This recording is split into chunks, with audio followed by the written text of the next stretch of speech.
Ya,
Assalamualaikum warahmatullahi wabarakatuh. Selamat sore Bapak dan Ibu kawan guru abad 21. Nah, salam sejahtera untuk kita semua. Perkenalkan kembali, saya Nisa Febriani, dan sekarang saya akan menjadi moderator untuk webinar keempat yang berjudul Cara Mendorong Kawan Murid Abad 21 Menjadi Pembelajar Mandiri. Nah, sebelumnya mari kita berdoa sejenak sebelum acara dimulai. Selamat siang, mohon maaf Nisa. Mungkin salah satu mikrofonnya di off-in atau suaranya berdengung. Oh, oke. Ini nggak pakai mikrofon sih, sebentar ya. Mungkin ya, salah satu di device lain di off device.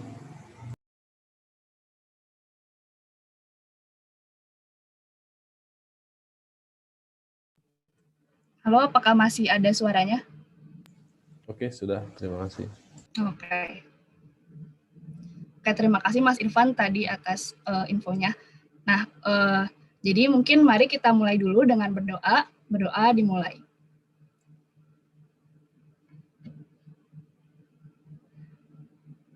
Ya, berdoa selesai. Jadi selamat datang kembali Bapak Ibu di webinar keempat.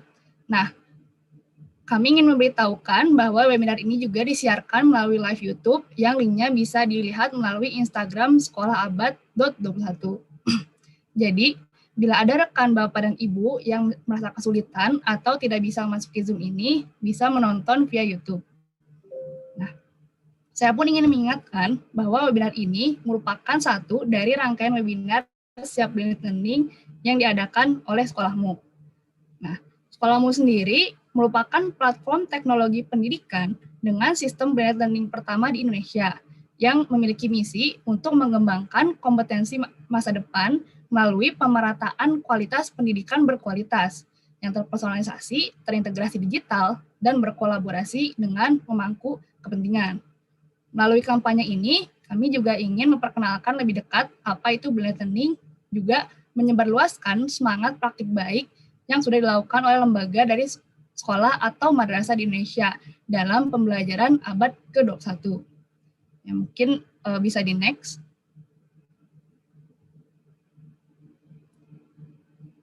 Ya, oke, next. Ya, jadi saya mungkin akan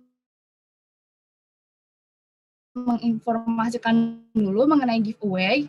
Jadi webinar ini bisa, jadi Bapak dan Ibu sekalian bisa mendapatkan hadiah menarik dari webinar ini dengan 4 langkah mudah. Pertama, Bapak dan Ibu sekalian bisa follow akun Instagram @sekolahabad21, kemudian memposting foto atau video di Instastory Instagram dengan tag akun kami. Nah, Instastory ini bisa berisi insight terbaik yang Bapak Ibu guru dapatkan dari sekolah ini, dari webinar ini. Nah, misalnya ada tips and trick atau misalnya tantangan-tantangan yang sebelumnya Bapak Ibu nggak tahu atau lain sebagainya. Yang ketiga, pastikan Instagram Bapak Ibu. Dan yang keempat, tag 3 teman untuk mengikuti dan memfollow akun Instagram kami. Nah, jadi penutupan pemenang akan kami beritahukan pada akhir dari webinar Siap Blended Learning ini. Nah, untuk informasi tambahan, Bapak dan Ibu juga diharap mengikuti sesi ini hingga selesai, karena link absensi untuk kebutuhan sertifikat akan diberikan di akhir acara ini. Oke, next.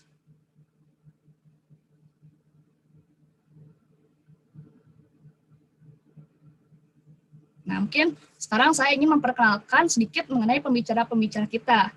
Itu para pendidik hebat yang menjadi narasumber dari webinar keempat hari ini. Nah, saya pun juga sebelumnya ingin berterima kasih nih untuk semua narasumber karena telah menyempatkan waktu untuk berbagi di webinar kali ini.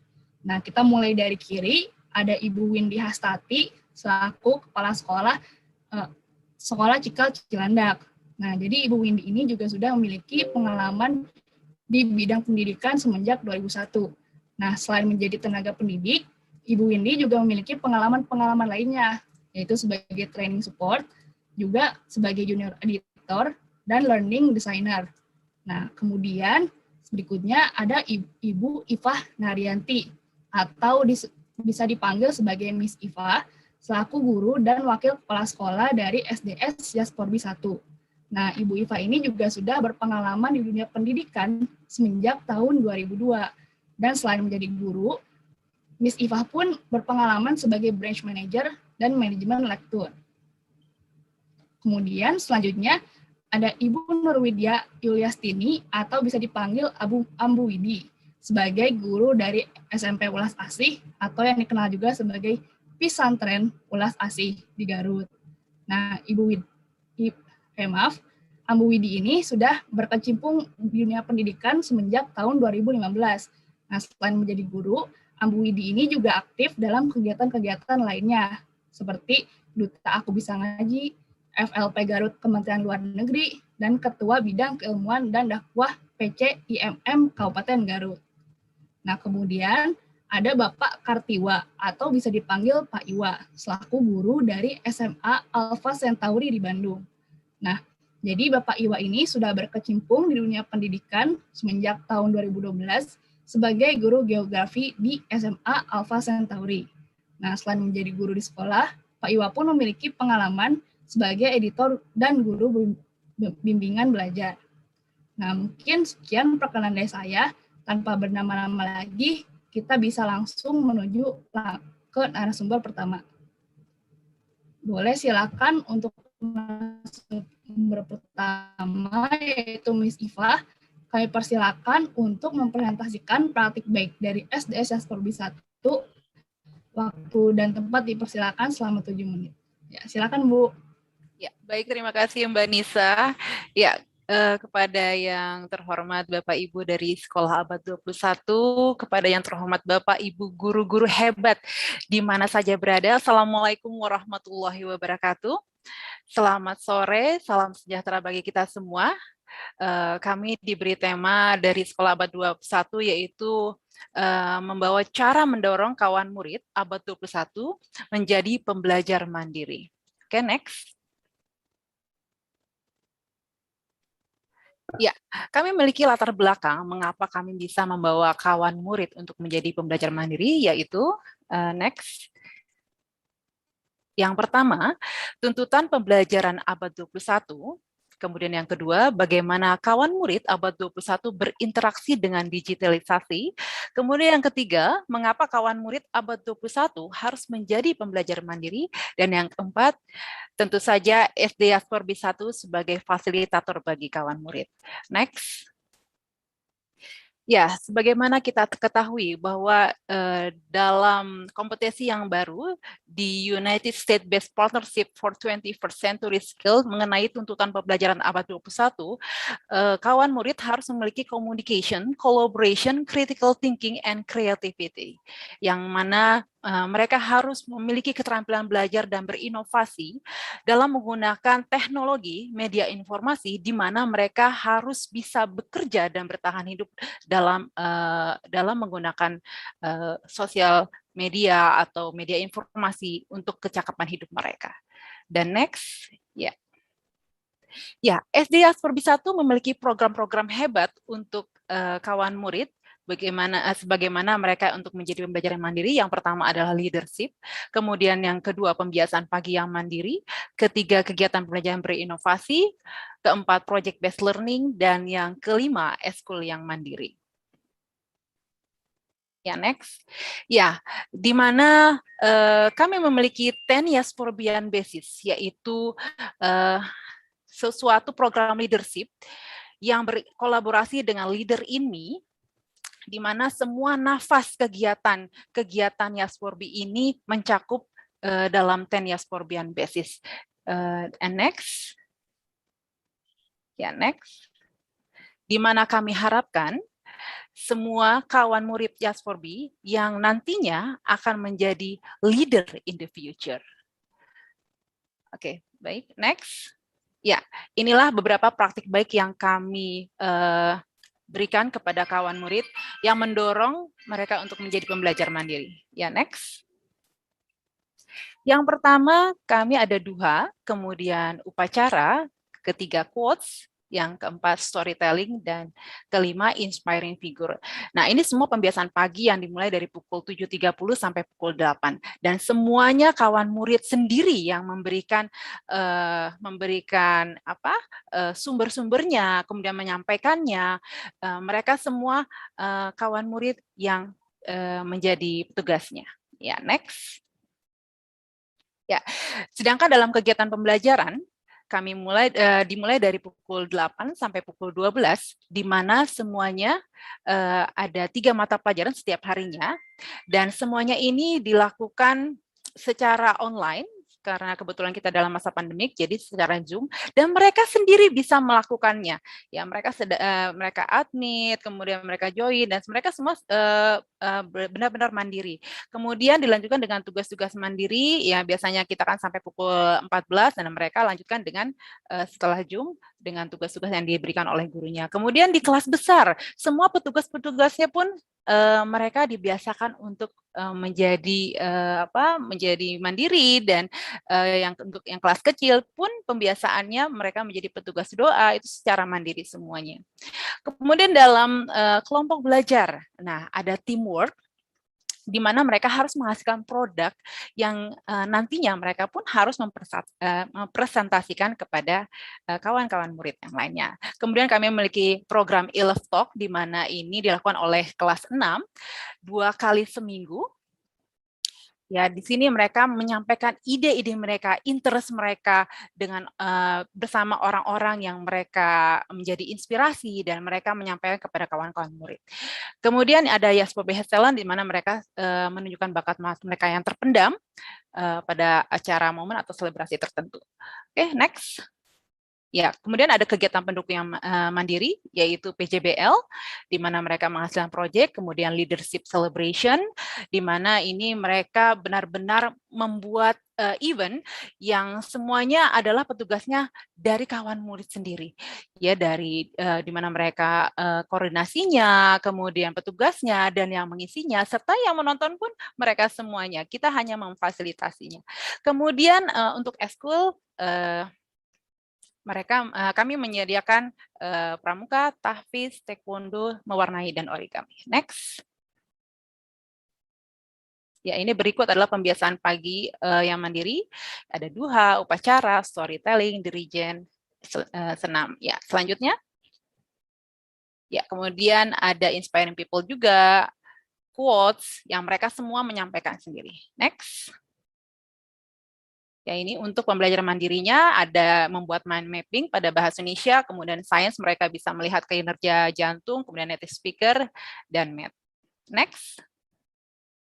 Nah, ini ILF Talk, mereka membawa inspiring people, di mana mereka bisa berbicara seperti talk show, jadi mereka bisa menyampaikan inspirasi mereka di sini. Next. Nah, ini juga mereka bisa juga berjualan, ya, mereka melakukan ide-ide untuk menjual produk mereka dari promote, dan mereka membuat produknya sendiri. Next. Ya, ini Espori Hestelen, mereka menunjukkan bakat-bakat terpendam mereka, ya, seperti sulap, azan, gimnastik, dan lain-lain. Ya, next. Ya, harapan dari kami. Next. Ya, Yaspodi akan terus mendukung dan mengikuti setiap aturan serta arahan dari Dinas Pendidikan dalam proses belajar dan mengajar di masa pandemi ini. Kami juga akan terus memaksimalkan segala upaya untuk mempersiapkan pembelajaran tatap muka terbatas yang sesuai dengan prokes dan aturan yang ditetapkan, serta terus berkolaborasi dengan kawan orang tua untuk melaksanakannya, yaitu pembelajaran sistem hybrid. Next.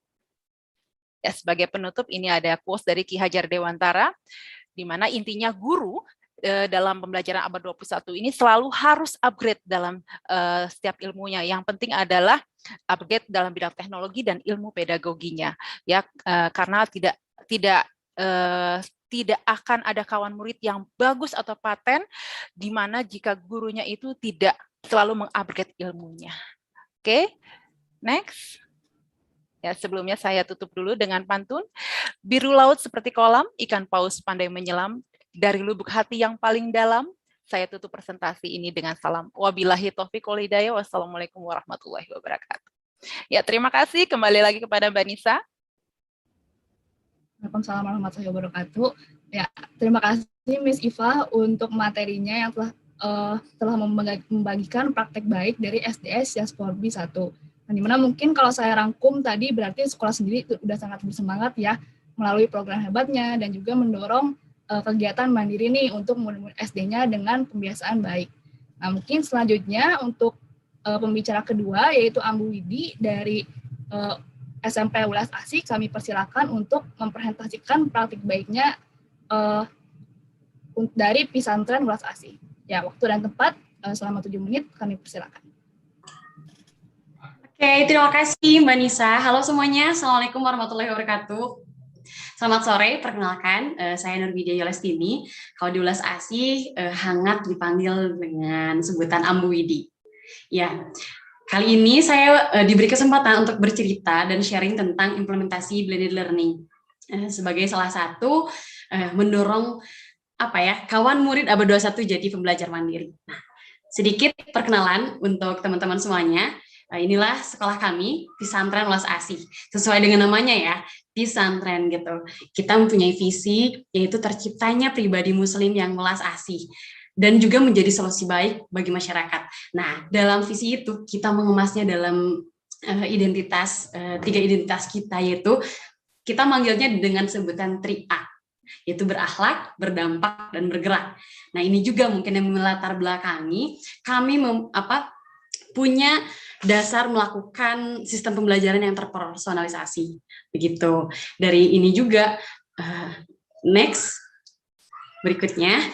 Nah, jadi teman-teman sebenarnya berbicara tentang blended learning tidak asing ya untuk kami gitu. Pertama, sekolah kami menjalankan konsep kurikulum PBL atau Project Based Learning dan juga Game Based Learning. Nah, selain itu kita juga sering outing. Tapi di sela-sela outing kita juga menggunakan handphone dan laptop itu sebagai media pembelajaran, media pendukung. Namun mungkin pada sebelumnya kita lebih mengenal handphone itu ya sebagai media belajar biasa aja gitu ya. Tidak mengarahkan anak ini sebagai salah satu sistem dari blended learning. Nah, kemudian pandemi datang gitu ya. Mau tidak mau pembelajaran outing tidak ada, PBL tetap harus berjalan, pembelajaran learning from home juga harus tetap berjalan gitu kan. Sampai akhirnya kita melakukan learning from home. Berikutnya, ya ternyata learning from home juga tidak mudah untuk kami gitu. Tentu mungkin untuk bagi sekolah yang lainnya juga sama, ada kelebihan dan juga kekurangannya. Mungkin salah satunya anak sangat bosan gitu ya melihat screen layar, kemudian mereka tidak ada motivasi yang kuat untuk belajar dan sebagainya. Nah, salah satunya dari sinilah bagaimana sekolah kami memulai untuk bereksistensi tentang blended learning gitu ya, mengeksistensikan. Berikutnya. Nah, ini sistem blended learning yang dirancang oleh mudir kami bersama Abah Ambu. Kalau kami di sekolah disebutnya Abah Ambu ya di sini. Sistem blended learning yang sedang kami jalankan. Pertama, kita ada yang namanya non-screen activities, kemudian screen online learning. Kalau non-screen activities-nya, jadi kita sudah membuat 10 modul yang isinya itu project based learning gitu ya, untuk selama 10 modul itu untuk 3 tahun. Jadi untuk santri kelas 1, 2, dan 3. Nah, kita dari awal tuh udah bikin modulnya, kemudian kita kirim learning kit itu kepada santri. Jadi nanti pas screen learning-nya itu kita hanya memberikan instruksi untuk misalkan membaca modul tersebut, kemudian anak-anak punya waktu sendiri self learning untuk mengerjakan itu. Kemudian nanti kita cek kembali di LMS kita gitu, dari entah itu Google Classroom, kalau sekarang kita udah kerjasama dengan Sekolah gitu ya, kita udah cek nih progres pengerjaannya bagaimana. Jadi kemudian nanti ada sesi Zoom juga untuk sesi presentasi atau menjelaskan. Nah, ini jadi dibagi-bagi ya pengerjaannya gitu. Kemudian sebelum ini sebenarnya kita juga sebelum tadi kan kita udah tahu nih kelebihan dan kekurangan santri dalam learning from home. Banyak sekali gitu ya. Makanya kita juga bekerja sama dengan orang tua. Di awal itu kita punya sistem collaborative parenting. Nah, di sana kita melakukan evaluasi apa sebenarnya kebutuhan santri gitu. Apa juga apa yang menjadikan evaluasi untuk abah-ambunya juga. Sampai akhirnya kita menemukan ini dan menyusun modul untuk kemudian dibagikan kepada santri. Sebenarnya modul ini juga dipakai ketika offline, ketika pembelajaran tatap muka gitu ya, dalam pembelajaran project. Nah, namun ketika kita bertemu pandemi, project ini kita dibukukan dalam bentuk modul, kemudian dikirim kepada santri melalui paket gitu. Kemudian berikutnya, nah, inilah salah satu dampak dari blended learning yang kami lakukan gitu ya. Mungkin salah satu dampak kecil yang masih kami lakukan karena ini masih merupakan proses gitu ya. Santri kita itu dari proyek tersebut, santri di akhir proyek harus membuat portofolio. Nah, mereka benar-benar menganalisis permasalahan yang mereka temukan, kemudian mereka mencari idenya apa, kemudian mereka menyelesaikan proyeknya gitu ya. melakukan ide-idenya itu dalam bentuk project atau produk gitu, sampai akhirnya mereka share.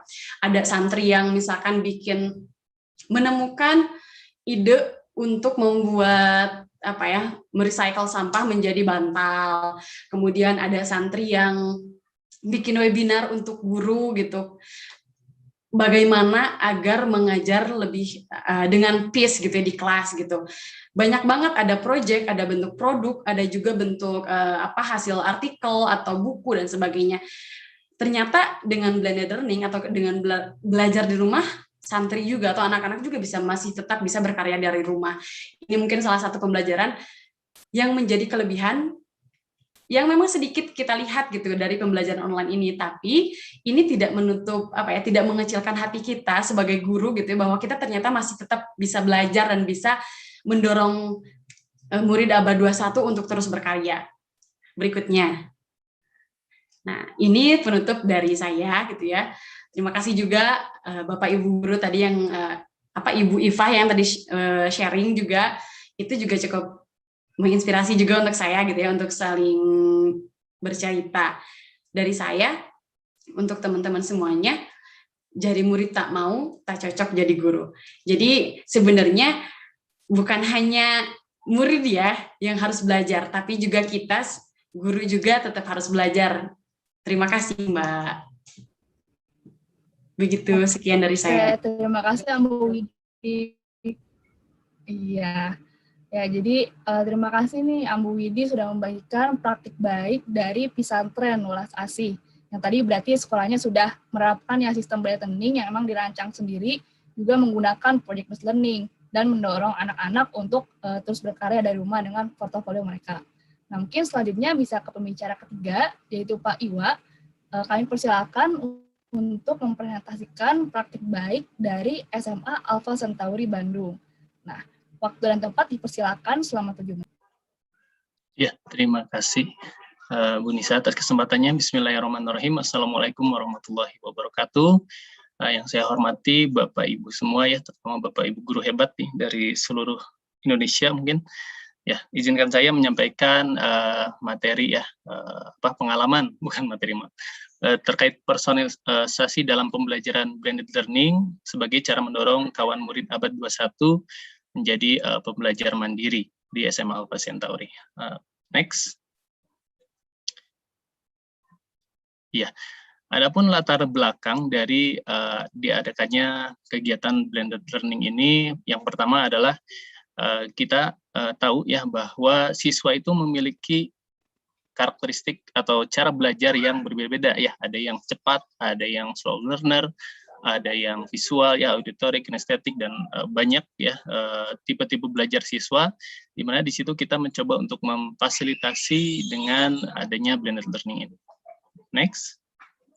Nah, selain itu juga mengatasi kejenuhan siswa ya selama melaksanakan pembelajaran secara daring ya. Kita tahu PJJ sejak kalau tidak salah awal Maret ya tahun 2020 itu kurang lebih sudah hampir 1,5 tahun ya, lama sekali, dan tentu ini siswa jenuh juga pembelajaran online. Nah, maka dari situ kita mencoba untuk mengadakan pembelajaran blended learning.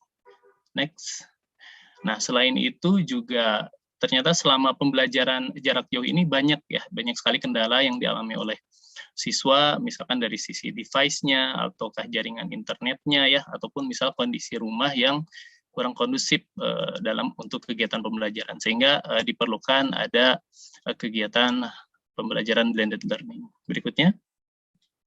Nah, selain itu kegiatan ini juga dilatar belakangi untuk uji coba ya, uji coba jika nanti misalkan ada KBM tatap muka. Jadi sebagai gambaran sekolah ketika KBM tatap muka tentunya dengan tetap menetapkan mematuhi ya protokol kesehatan yang sudah ditetapkan. Next.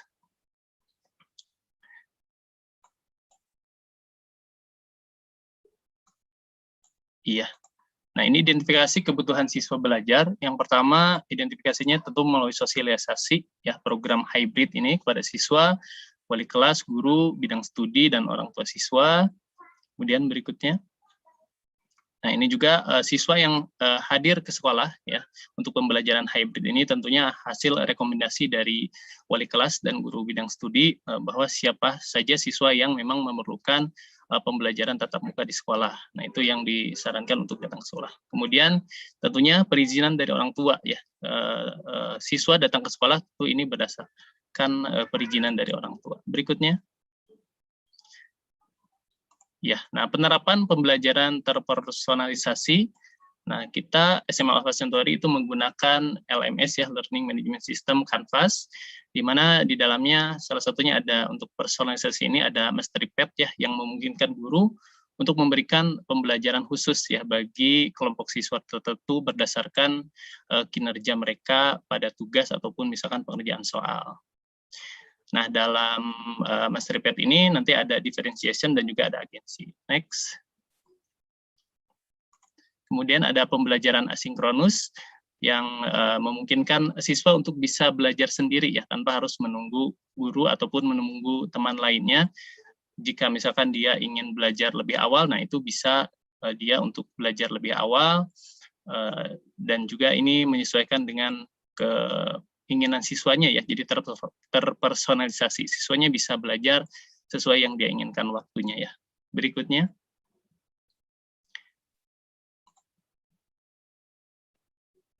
Nah, ini untuk differentiation dan agensi, jadi bisa dilihat di situ untuk differentiation itu, jadi guru bisa mempersonalisasi pembelajaran dengan membedakan pembelajaran untuk siswa berdasarkan pada tingkat kemahirannya ya. Jadi misalkan siswa yang dia kemampuannya antara 90 sampai 65%, dia bisa memilih untuk mengerjakan tugas yang mana ya.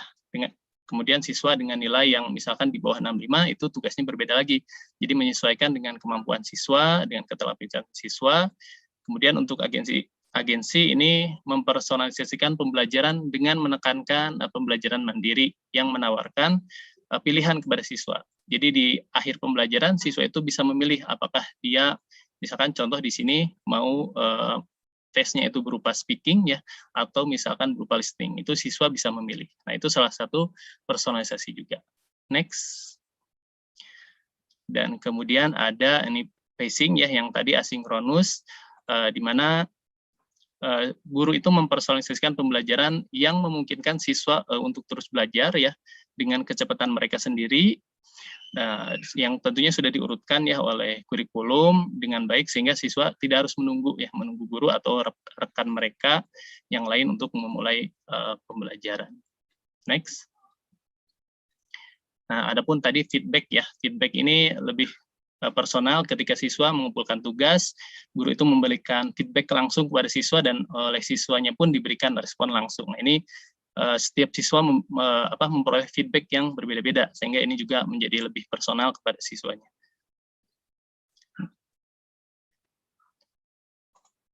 Nah, adapun strategi pembelajaran blended learning, yang pertama di kita ada penggunaan OneNote ya dan learning tools lainnya yang memantau aktivitas siswa secara personal.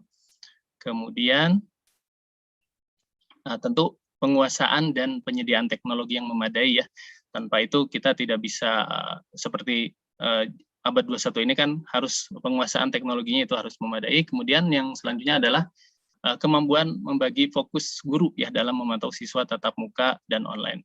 Nah, ini fokusnya memang harus terbagi ya ketika kita melakukan pembelajaran hybrid, kita harus mengawasi siswa yang ada di kelas dan juga siswa yang ada di online. Nah, itu memang pembagian fokusnya itu harus dilatih.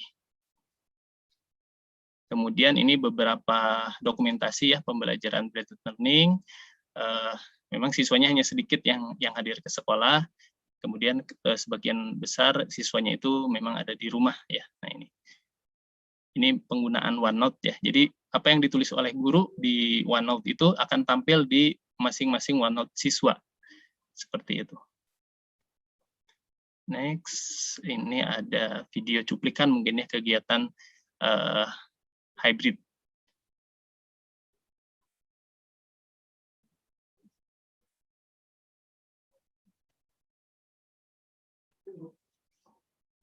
Nah, loading.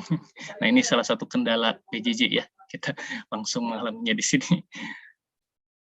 Ya, mungkin dari saya terkait tadi personalisasi dalam blended learning, itu yang bisa saya sampaikan. Tidak ada penutup khusus dari saya, tidak ada pantun ya, mohon maaf. Mungkin saya tutup saja. Terima kasih. Wassalamualaikum warahmatullahi wabarakatuh. Ya, Waalaikumsalam warahmatullahi wabarakatuh. Terima kasih Pak Iwa telah menyampaikan praktik baik dari SMA Alfa Centauri, di mana mungkin bisa dilihat tadi sekolah juga sudah menggunakan teknologi untuk membuat pembelajaran terpersonalisasi seperti tadi Masterypad tadi. Nah, sekaligus ya membagikan strategi bagaimana pembelajaran blended learning ini bisa dilakukan.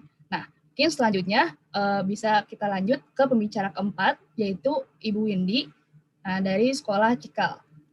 Kami persilakan untuk mempresentasikan praktik baik di Sekolah Cikal Cilandak. Waktu dan tempat dipersilakan selama 7 menit. Ya, silakan Bu.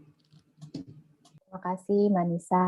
Selamat sore Bapak dan Ibu semuanya yang sudah hadir di sore hari ini. Semoga masih tetap semangat. Terima kasih sekolahmu sudah membuat ya acara ini, karena saya dari tadi senang sekali melihat pemaparan dari Bu Iva, Ambu Widi, dan Pak Iwa gitu ya. Saya jadi ada beberapa hal yang jadi inspirasi nih untuk bisa mungkin dicoba juga di Sekolah Cikal.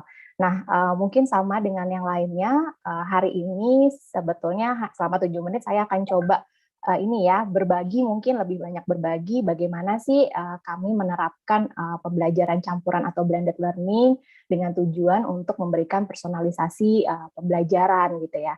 Ya mungkin Bapak Ibu di sini sebelum zaman digital kita tuh sebenarnya sudah terbiasa ya Bapak Ibu untuk menggunakan beberapa media pembelajaran untuk mendukung kegiatan belajar mengajar. Namun dengan adanya perubahan paradigma dalam pembelajaran, lalu dipercepat juga dengan adanya pandemi, saat ini pembelajaran campuran atau blended learning itu dianggap sebagai pembelajaran yang paling efektif dan banyak diadopsi oleh institusi pendidikan. Karena dipercaya efektif Bapak Ibu dalam memberikan pembelajaran yang fleksibel, tepat waktu, dan berkelanjutan. Yang berikutnya.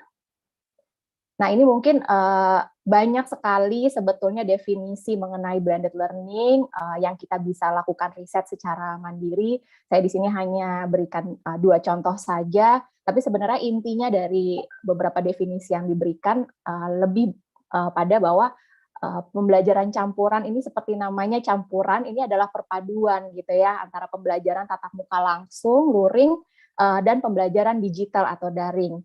Nah, lalu kita tuh juga sudah mulai ya Bapak Ibu di bulan April lalu gitu ya, untuk Sekolah Cikal kami sudah mulai menyelenggarakan pembelajaran tatap muka terbatas gitu. Nah sayangnya memang untuk PTM ini jumlahnya hanya 3 jam per pekan gitu, dan tidak semua orang tua menyetujui gitu ya untuk anaknya mengikuti PTM terbatas ini. Sehingga memang kami harus menjalankan 2 moda pembelajaran atau hybrid learning yang berjalan bersamaan.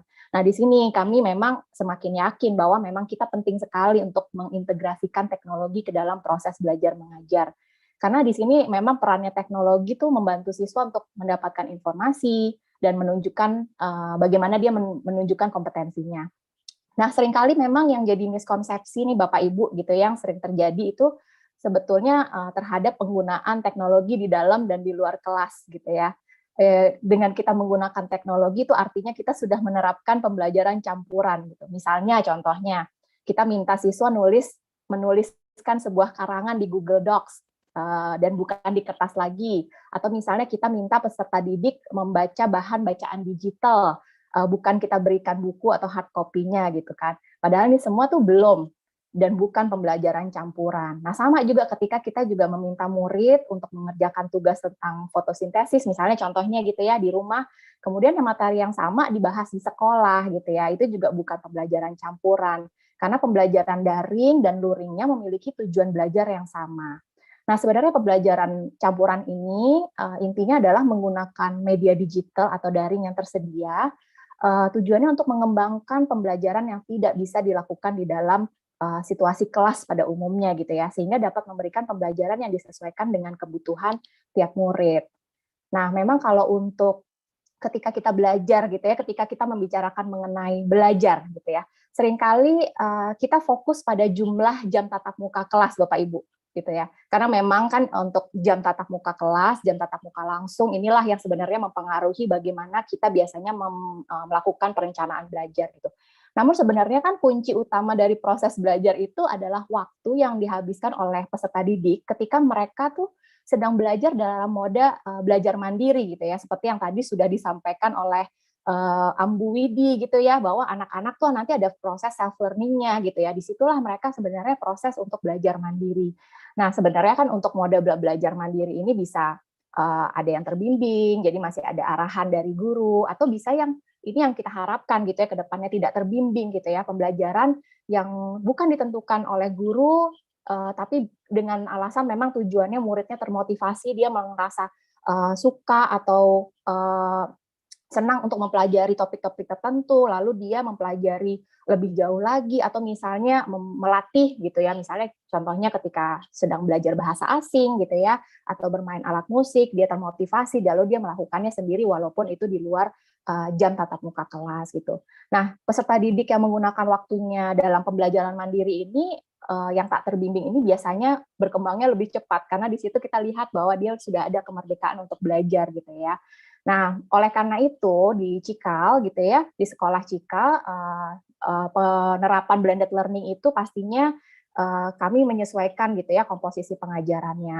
Nah, kita kan juga kalau dulu gitu ya ketika tatap muka langsung gitu kami menyelenggarakan blended learning, artinya ya memang ada tatap muka langsung di kelas, lalu juga ada yang menggunakan digital. Nah, tapi kalau kita sekarang bentuknya adalah PJJ, bagaimana nih gitu ya. Nah, oleh karena itu di sini akhirnya diaturlah bagaimana ada jadwal sinkronisasi yang tadi juga mungkin dikasih contoh oleh Pak Iwa atau Abu Widi bilangnya on-screen activity dan off-screen activity gitu ya. Jadi di situ ada pengaturan dari jadwal sinkron, jadwal asinkronnya, kemudian kita juga menyesuaikan menentukan durasi belajarnya. Nah, penyesuaian ini pastinya berbeda di setiap level gitu ya, disesuaikan dengan kesiapan belajar peserta didik, karakteristiknya gitu.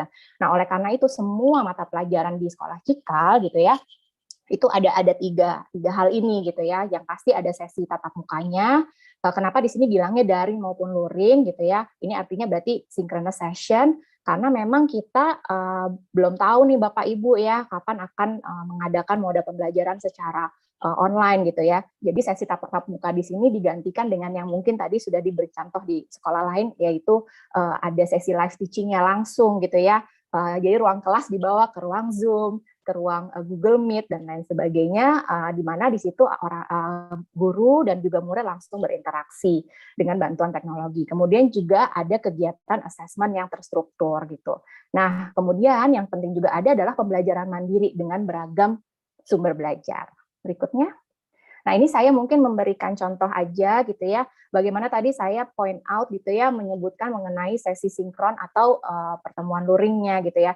Mungkin kalau di sini gitu ya, karena memang waktunya sangat terbatas, memang sesi sinkron dan tatap muka dengan guru ini memang harus digunakan untuk lebih banyak berinteraksi gitu ya, dengan guru dan teman, misalnya dalam bentuk diskusi, atau misalnya analisa masalah, atau berkolaborasi dan mengerjakan suatu proyek gitu. Jadi di sini akan lebih banyak untuk menjalin relasi dan hubungan dengan sesama peserta didik, bersama guru, lalu melakukan refleksi, memberikan umpan balik gitu ya. Jadi karena memang waktunya sangat terbatas ya Bapak Ibu, jadi kita benar-benar harus melihat mana yang memang penting gitu ya.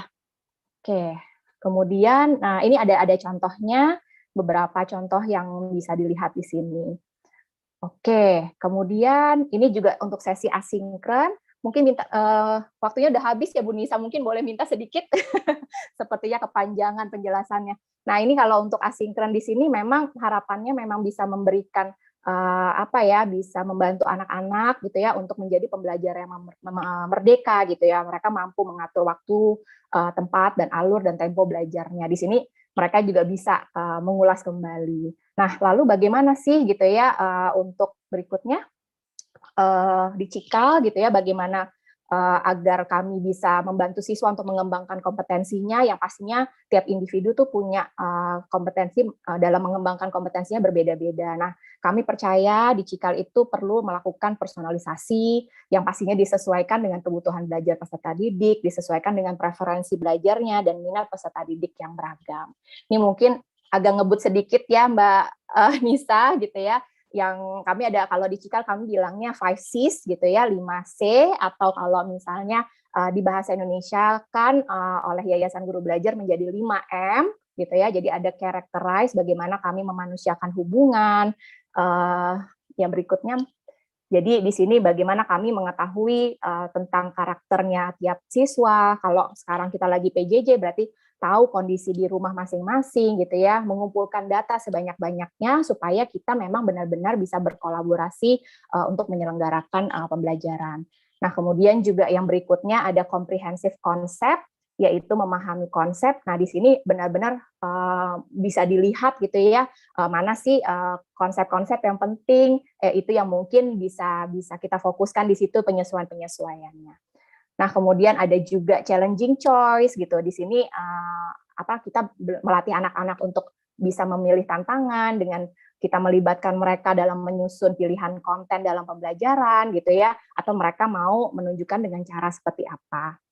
Nah, kemudian juga ada constructive continuity, karena kita percaya sebenarnya pembelajaran itu adalah suatu proses, jadi anak-anak juga harus tahu ini tujuannya kemana, kemudian juga mereka harus tahu bagaimana prosesnya dan dari umpan balik tersebut. Nah, kemudian di sini ada community context gitu ya, memberdayakan konteks dan bagaimana sih anak-anak di Cikal gitu ya bisa mengkaitkan apa yang sudah dipelajari dengan isu-isu terkini dan kemudian melihat peluang bagaimana mereka bisa berkontribusi bagi komunitas terdekatnya. Saya rasa dari Cikal itu mungkin tidak bisa terlalu banyak, Mbak Nisa gitu ya. Terima kasih sekali atas waktunya. Oke, terima kasih juga Bu Windy telah membagikan praktik baik dari Sekolah Cikal Cilandak. Yang tadi ya mungkin dengan berbagai penyesuaian agar programnya juga dipersonalisasi untuk kawan murid. Nah, tadi yang melalui yang 5C tadi. Nah, mungkin sekarang sudah memasuki sesi tanya jawab. Di sini mungkin saya sudah melihat ada beberapa nih yang sudah mengajukan tangan. Nah, mungkin boleh Pak Satrio Derizki untuk mengajukan pertanyaannya.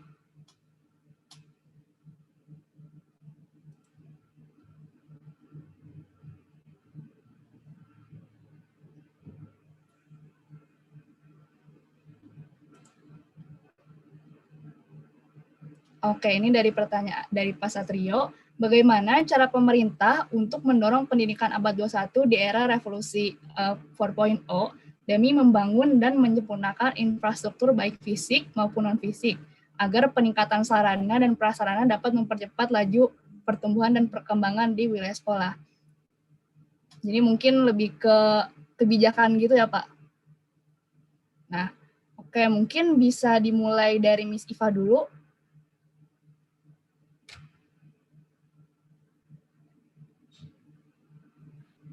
Iya, baik.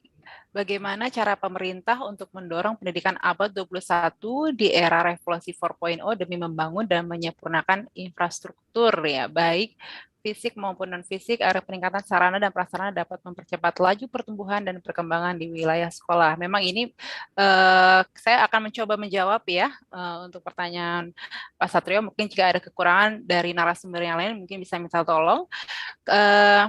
Ya.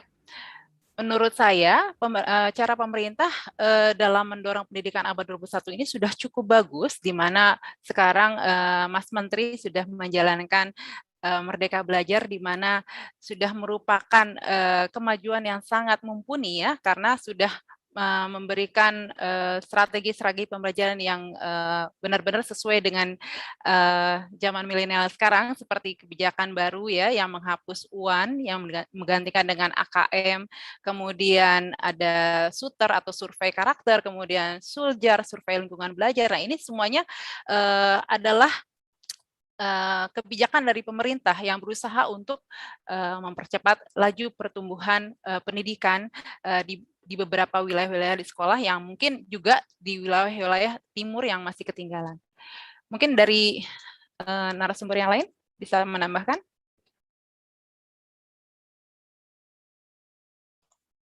Iya, mungkin dari saya ya, sebenarnya setuju dengan tadi Ibu Ifah ya. Jadi pemerintah sudah maksimal dalam mengupayakan pembelajaran di abad 21 ini tadi dengan istilahnya sekarang itu merdeka belajar ya, di mana sekolah itu diberikan kebebasan terutama untuk terkait sarana pendukung, selama itu untuk mendukung kegiatan pembelajaran yang memajukan siswa kita, apalagi dalam hal teknologi ya. Nah, itu sangat didukung sekali sehingga Merdeka Belajar ini juga membebaskan sekolah untuk terutama untuk mendukung hal-hal yang berkaitan dengan teknologi ya, industri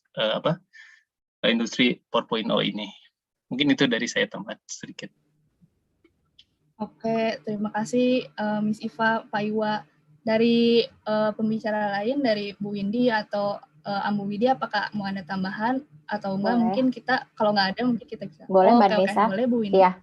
Mungkin kalau dari saya gitu ya, apa yang sudah dilakukan pemerintah itu pastinya sudah diupayakan sedemikian rupa, tapi menurut saya penting juga kita untuk mendorong kolaborasi antar sekolah seperti yang sekarang kita lakukan gitu ya, karena kita nggak bisa terus menunggu gitu ya dari pemerintah, tapi mungkin kita juga punya inisiatif-inisiatif untuk mendorong kolaborasi antar sekolah gitu ya, dengan berbagi praktik baik pengajaran seperti yang sekarang sedang terjadi gitu.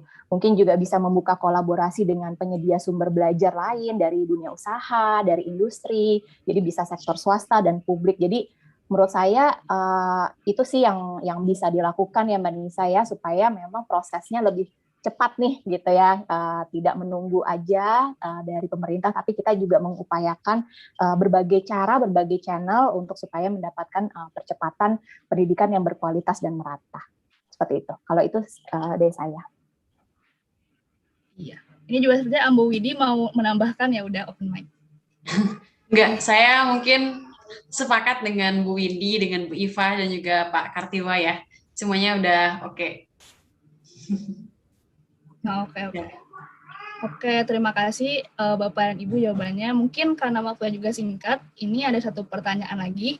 Jadi kira-kira apa kompetensi yang penting dan harus dimiliki oleh guru dalam membentuk pembelajaran mandiri dan penerapan blended learning? Karena kan mungkin kalau di lapangan ini masih banyak guru yang kompetensinya masih rendah dan belum memiliki kesadaran akan pentingnya update dan upgrade diri agar menciptakan pembelajaran yang terbaik untuk Halo? Ya. Ya. Boleh saya dulu, Mbak Nisa? Mbak Nisa sepertinya hilang sinyal. Ya, baik.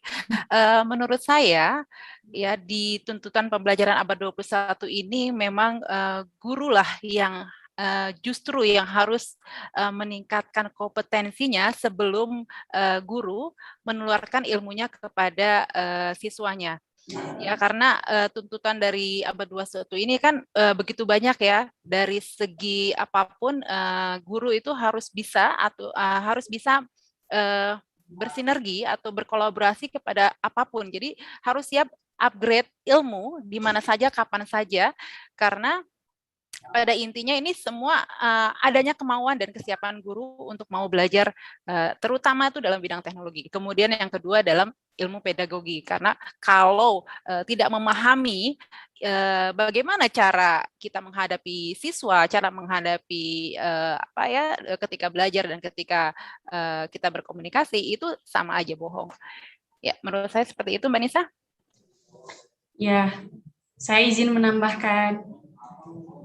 Ya, oke. Sebenarnya salah satu cara, bukan cara, maksudnya salah satu kompetensi yang penting kalau menurut saya tentang learn how to learn gitu untuk guru sendiri. Sebenarnya, jadi kita tuh sering banyak yang punya skill, tapi kita sendiri nggak tahu gimana cara mempelajari itu. Terus juga santrinya juga sama gitu. Mereka kadang nggak tahu bagaimana cara mereka belajar. Dan disinilah karena blended learning ini itu adalah satu kesempatan kita untuk mencari tahu bagaimana cara kita belajar. Jadi learn how to learn itu salah satu kompetensi. Kemudian sesuai dengan judul ini juga gitu ya, sebenarnya kompetensi ABA 21 yang ada dalam ABA 21 itu juga menjadi skill penting yang harus dimiliki oleh guru. Kita harus bisa collaboration, harus punya skill collaboration, communication, kemudian creativity, critical thinking, sehingga bukan hanya murid yang belajar, tapi kita juga benar-benar belajar. Bisa saja murid itu bukan hanya sebagai objek dari kita, tapi juga subjek bagi kita. Begitu, silahkan untuk yang lainnya. Terima Iya, kasih. betul sekali ya Bu. Maksudnya kalau anaknya mau merdeka belajar, gurunya juga harus merdeka belajar ya Bu. Betul Setuju sekali, Bu gitu Indi, ya. iya. Jadi gurunya harus mandiri. Jadi kalau misalnya ada yang nggak tahu atau pengen belajar sesuatu, ya tidak menunggu gitu ya, cari tahu gitu ya, menentukan target sendiri. Aku tuh mau bisa apa sih gitu ya. Tahun ini aku mau jadi guru yang seperti apa gitu ya. Jadi mungkin tidak menunggu dari orang lain untuk mengirim pelatihan, tapi bisa mencari cara sendiri, mandiri, dan yang pasti harus reflektif. Jadi harus mau terbuka terhadap umpan balik, baik dari kolega, mungkin dari murid gitu ya. Jadi itu juga yang membuat kita terus belajar. Itu sih ada kalau dari saya. Iya betul, jika banyak ilmunya juga kita nanti akan semakin kreatif ya untuk Betul. memberikan ilmu-ilmu kepada para kawan murid kita. Betul. Ya begitu Mbak Nisa. Ya, saya setuju dengan ibu-ibu semua. Sudah bagus. Ya tadi memang betul ya. Jadi learning how to learn. Jadi kita harus terus belajar. Jangan istilahnya suka anti sama teknologi ya. Kadang ada yang seperti itu. Nah kita harus mengikuti perkembangan zaman supaya tidak tertinggal dengan siswa kita sendiri ya. Kan kalau apalagi siswa sekarang yang generasi Z mungkin atau generasi Y ya.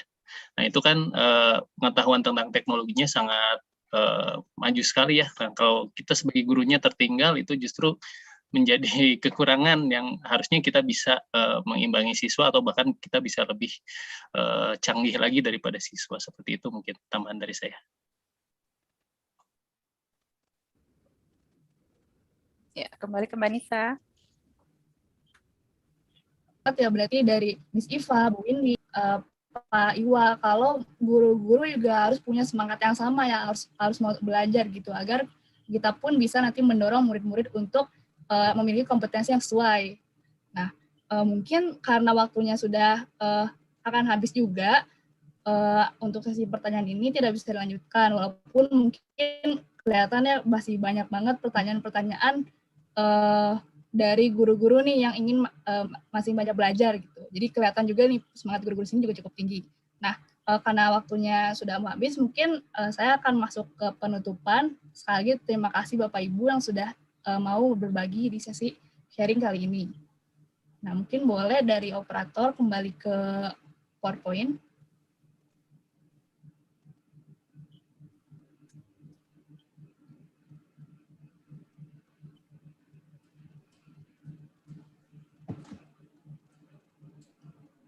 Nah, pada sesi penutupan kali ini saya ingin memperkenalkan mengenai jaring sekolah ABA 21. Nah, mungkin tadi juga dari sesi sharing sudah terlihat ya bahwa urgensi blended learning ini sudah makin tinggi nih, apalagi tadi murid-murid juga udah makin bisa menggunakan teknologi dalam kehidupan sehari. Oke, next.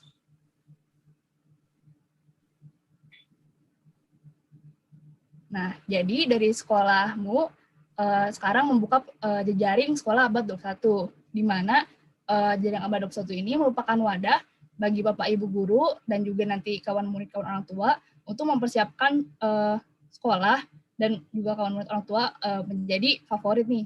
Nah, khususnya bagi Bapak dan Ibu guru, program ini atau jaring sekolah ABA 21 ini dibuat untuk memfasilitasi sekolah Bapak Ibu guru dari akses publikasi, program belajar berkualitas, hingga kolaborasi dengan organisasi ternama agar mempersiapkan sekolah untuk menghadapi perubahan perspektif sekolah favorit di masa depan.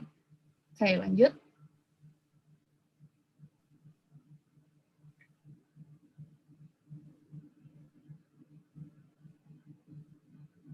Ini boleh di next slide-nya.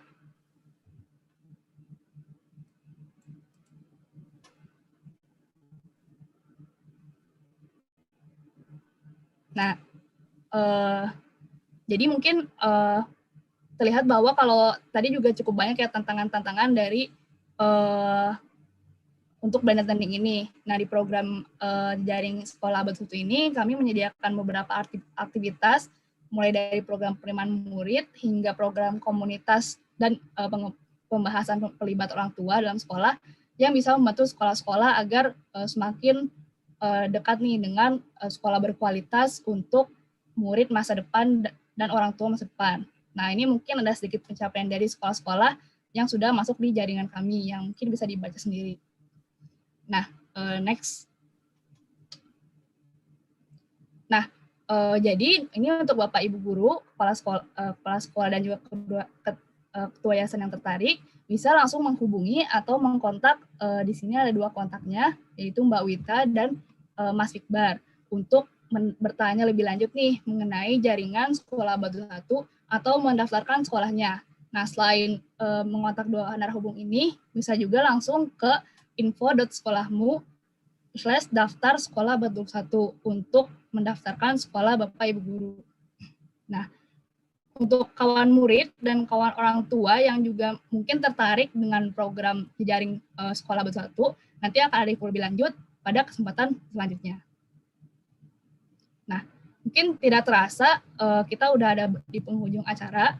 Ini juga ada beberapa yang raise hand. Mungkin nanti kalau masih ada pertanyaan bisa mengenai jejaring sekolah Batu Satu bisa langsung ke narahubung. Nah, untuk sekarang mungkin kita akan menutup acaranya dengan foto bersama.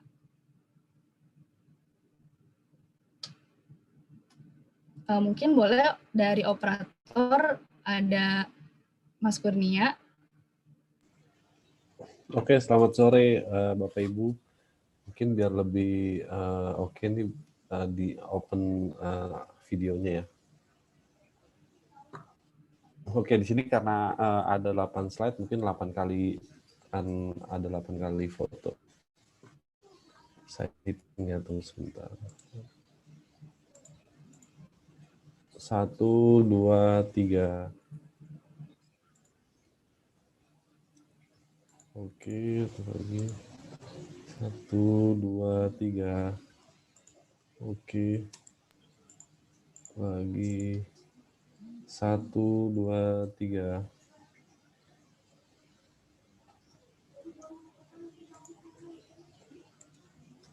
Oke, terima kasih Bapak Ibu. Oke, boleh tadi balik lagi ke slide.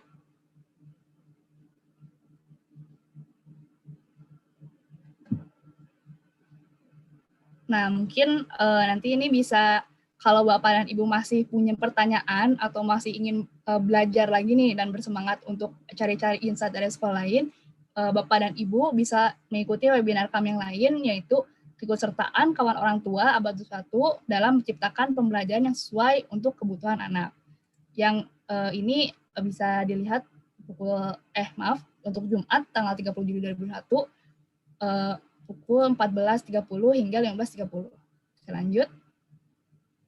Nah, ada juga webinar pendekatan dengan kawan murid Batu Satu melalui teknologi digital pada hari Jumat pukul 30 Juli 2021 pukul 16 hingga 17. Oke, lanjut. Nah, berikut link absensinya. Terima kasih atas kehadiran Bapak Ibu pada webinar kali ini. Mungkin segitu saja dari saya. Mohon maaf bila ada kekurangan. Selamat sore.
Oke, ini ada pertanyaan dari Bu Jessica Susana.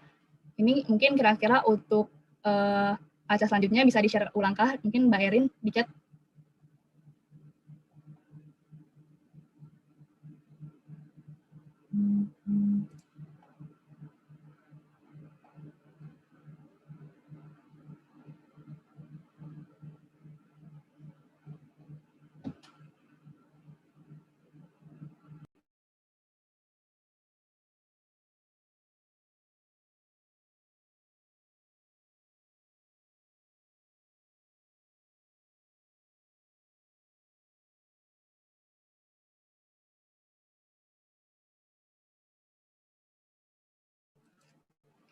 Bagi Bapak Ibu yang mungkin sudah mengisi link absensi, diperbolehkan untuk keluar dari ruangan Zoom ini, karena acara ini sudah selesai.